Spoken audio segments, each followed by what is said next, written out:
মানে খুব গুরুত্বপূর্ণ প্রশ্ন এই কারণেই যে গতকাল এবিপি আনন্দে অনেকবার এটা নিয়ে আলোচনা হয়েছে, এই বক্তব্যটা নিয়ে। অভিজিৎ গাঙ্গুলি আপনাদের সাংসদ প্যাটিস কাণ্ড নিয়ে যেভাবে বিজেপির বিরুদ্ধে মুখ খুলছেন, মানে এটা আপনারা কিভাবে নিচ্ছেন? দেখুন, বিরুদ্ধে তো নয়। অভিজিৎ বাবু যেটা বোঝাতে চাইছেন বা বলতে চাইছেন, সেটা অভিজিৎ বাবুর মানবিকতার খাতিরে অভিজিৎ বাবু বলছেন। তো অভিজিৎ বাবুর মানবিকতাকে সম্মান করে অভিজিৎ বাবুকে আমরা ভুল বলছি না বা ভুল প্রমাণ করছি না, কিন্তু অভিজিৎ বাবুকে দিনের শেষে এটাও দেখতে হবে যে প্যাটিস কাণ্ডটা যেটা হয়েছিল, একটা চিকেন প্যাটিস বিক্রেতা একটা গীতা পাঠের ওইরকম একটা পবিত্র জায়গায় ঢুকে ওইরকম ভাবে প্যাটিস বিক্রি করে জায়গাটাকে অপবিত্র করে দেওয়ার কোনো মানে ছিল না, এবং হিন্দু ধর্মকে কালিমালিপ্ত করারও কোনো মানে ছিল না। এটাও অভিজিৎ বাবুকে বুঝতে হবে। আমি যথেষ্ট সম্মান করি অভিজিৎ বাবুকে, প্রাক্তন বিচারপতি, আপনাকে আমি এর আগেও বলেছি, কিন্তু বিচারপতি মহাশয়কে এটা একটু বুঝতে হবে। এইটুকুনি আমার ওনার কাছে রিকোয়েস্ট, আবেদন। বলছি, উনি এর আগেও আমরা দেখেছি মানে সংসদ নিয়ে বা কেন্দ্রের যে বিজেপি যারা আছেন তাদেরকে নিয়ে অনেক কিছু বলেছেন। আবার এখন এই প্যাটিস কাণ্ড নিয়ে, মানে যেটা সামান্য একটা ঘটনা, সেই কাণ্ড নিয়ে উনি বারবার করে বক্তব্য রাখছেন। ওনার কি কোনো উদ্দেশ্য প্রণোদিতভাবে করছেন না? না না না না না না, একদমই উদ্দেশ্য প্রণোদিতভাবে করছেন না। দেখুন, উনি একজন প্রাক্তন বিচারপতি, ওনার মধ্যে যথেষ্ট, উনি রাজনীতি বলুন কি ব্যক্তিগত স্তরে বলুন, উনি প্রচন্ড ওয়াকিবহল একজন মানুষ। তো উনি একজন ব্যক্তিত্বহীন মানুষ তো নন। ওনার যথেষ্ট, উনি একজন ব্যক্তিত্ব পরায়ণ মানুষ। ওনার মনে যেটা হয় উনি সেটা বলেছেন, এবং ওনার বলাটাকে আমরা সম্মান জানাই। কিন্তু তার সঙ্গে সঙ্গে অভিজিৎ বাবুর কাছে আমার রিকোয়েস্ট থাকবে যে আপনি অবশ্যই এই বিষয়গুলো একটু খতিয়ে দেখুন, বিষয়গুলো কি হচ্ছে না হচ্ছে। এতে পার্টিরও ভালো, সকলেরই ভালো। বলছি, দুটো মুখকে সামনে আনা হচ্ছে বারবার করে। যদিও রাজ্যের সভাপতি বিজেপি তিনি বলেই দিয়েছেন, মানে শ্রমিক ভট্টাচার্য বলেই দিয়েছেন যে আগামী দিনে মুখ হওয়ার সম্ভাবনা হচ্ছে শুভেন্দু অধিকারীরই বেশি। কিন্তু অন্যদিকে আমরা দেখতে পাচ্ছি দুটো মুখকে, শুভেন্দু অধিকারী আর মিঠুন চক্রবর্তীকে। মানে মিঠুন চক্রবর্তী এই বয়সে যেভাবে বিভিন্ন জায়গায় ঘুরে বেড়াচ্ছে, এক ডিস্ট্রিক্ট থেকে আরেক ডিস্ট্রিক্ট, ঠিক উল্টো দিকে আমরা দেখছি শুভেন্দু অধিকারী এক ডিস্ট্রিক্ট থেকে আরেক ডিস্ট্রিক্ট ঘুরে বেড়াচ্ছে। মানে দুজন বলা যেতে পারে দুটো পিলার। কাকে এগিয়ে রাখবেন আপনি? দেখুন, পিলার যখন আপনি নিজের মুখ দিয়েই বলে দিলেন, পিলার এগোনোর পেছনোর নয়, পিলার পিলারের জায়গাতেই দাঁড়িয়ে থাকে।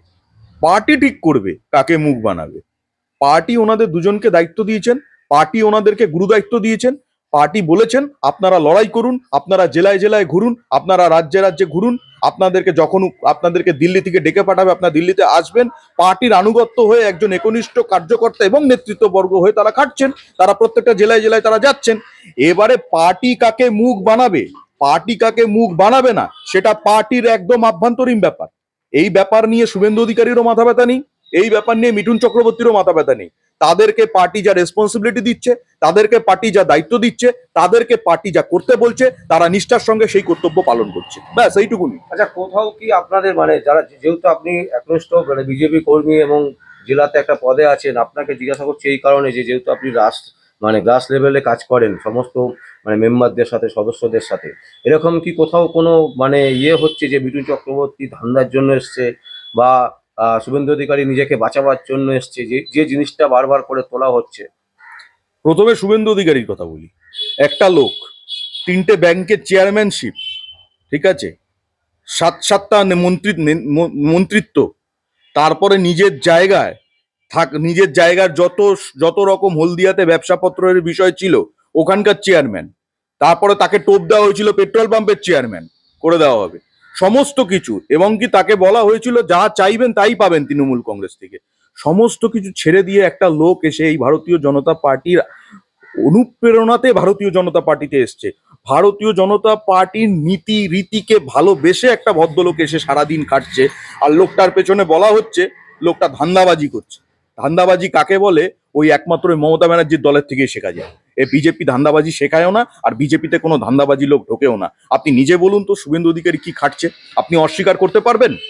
294টা আসনে দিদি বলে দিচ্ছেন আমিই মুখ, 294টা আসনে দিদি বলে দিচ্ছে আমিই চোখ, কিন্তু 294টা আসনে যে খাটছে তার নাম হচ্ছে বিরোধী দলনেতা সম্মানীয় শ্রী শুভেন্দু অধিকারী মহাশয়। মনে রাখবেন এই কথাটা।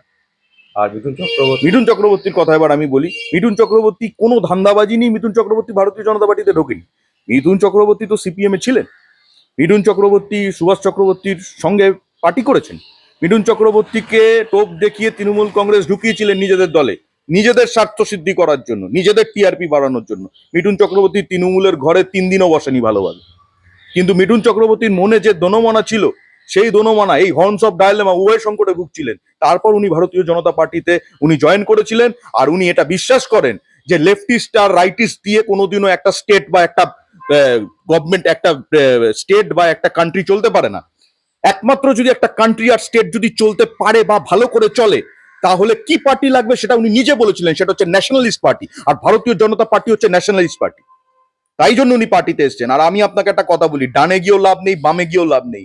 যদি রাজনীতি করতে হয়, রাষ্ট্রবাদী রাজনীতি করুন। আর সেই রাজনীতি শেখায় একমাত্র ভারতীয় জনতা পার্টি, মনে রাখবেন। আজকে মিঠুন চক্রবর্তীরও মানে অনেক জায়গায় যাওয়ার আছে, মালদাতে ইতিমধ্যে পৌঁছে গেছে। মানে এই বয়সে যে পরিমাণে পরিশ্রম করছে, মানে কি আপনি বলবো। একটা কথা বলুন তো, এরা যদি পার্টিকে ভালো না বাসতো, এত পরিশ্রম করতে পারতো? বলুন তো আপনি। ধান্দাবাজি বলছে তৃণমূল কংগ্রেস আজকে। আজকে তৃণমূল কংগ্রেস যদি ধান্দাবাজি বলি, ছাগলের 3 নম্বর বাচ্চা হয় তৃণমূল কংগ্রেসের অনুপ্রেরণায়। আপনি জানেন? সিংহের 2 নম্বর বাচ্চা হয় তৃণমূল কংগ্রেসের অনুপ্রেরণায়। আপনি জানেন? কিন্তু যখন ওই ধর্ষণগুলো হয়, যখন ওই রাত্রিবেলায় পিঠে বানাতে ডাকে, ধর্ষণ করে, তখন কিন্তু তৃণমূল কংগ্রেস কিন্তু নিজের পাট্টা গুটিয়ে নেয়, বলে আমাদের অনুপ্রেরণার হয়নি, বিজেপি তকমাতে হয়েছে। তাহলে আপনাকে আমি একটা কথা বলি, মানুষ কি বোকা? 15 বছর ধরে মানুষ এই বাংলার মাটি নকশালকে সুযোগ দিয়েছে, এই বাংলার মাটি কংগ্রেসকে সুযোগ দিয়েছে, এই বাংলার মাটি তৃণমূল সিপিএম কে সুযোগ দিয়েছে, এই বাংলার মাটি তৃণমূল কংগ্রেসকে সুযোগ দিয়ে চলেছে। কিন্তু 15 বছর বাদে দাদা এইটুকুনি শিওর হয়ে গেছে মানুষ, যে এ সরকারটা যদি 2026-এ আবার এই পশ্চিমবাংলায় আসে, মানুষের কিছু না হোক, মানুষের অস্তিত্বটা আর থাকবে না, মানসিকতাটা আর থাকবে না, মান আর হুঁশে ভাটা পড়বে। শুধু ওই হিন্দু মুসলিম দাঙ্গা লাগিয়ে, হিন্দু মুসলিমের পেছনে ওই ফুসফুসানি দিয়ে ওই মসজিদ করবে বলে, আমি তো আপনাকে বলেছিলাম মসজিদ করুক না, হুমায়ুন কবির 10টা মসজিদ করুক, আমাদের হিন্দু ভাইয়েরা 10টা মন্দির করুক, কোনো কিছু যায় আসে না। এই বাবরি নামটা আসবে কোথা থেকে? এই সমস্ত সুশ্রুরিগুলো দিতে আমাদের এই সরকারকে, আমাদের এই বর্তমান সরকারকে বারণ করুন। মানুষ বুঝে গেছে, মানুষ বুঝে গেছে।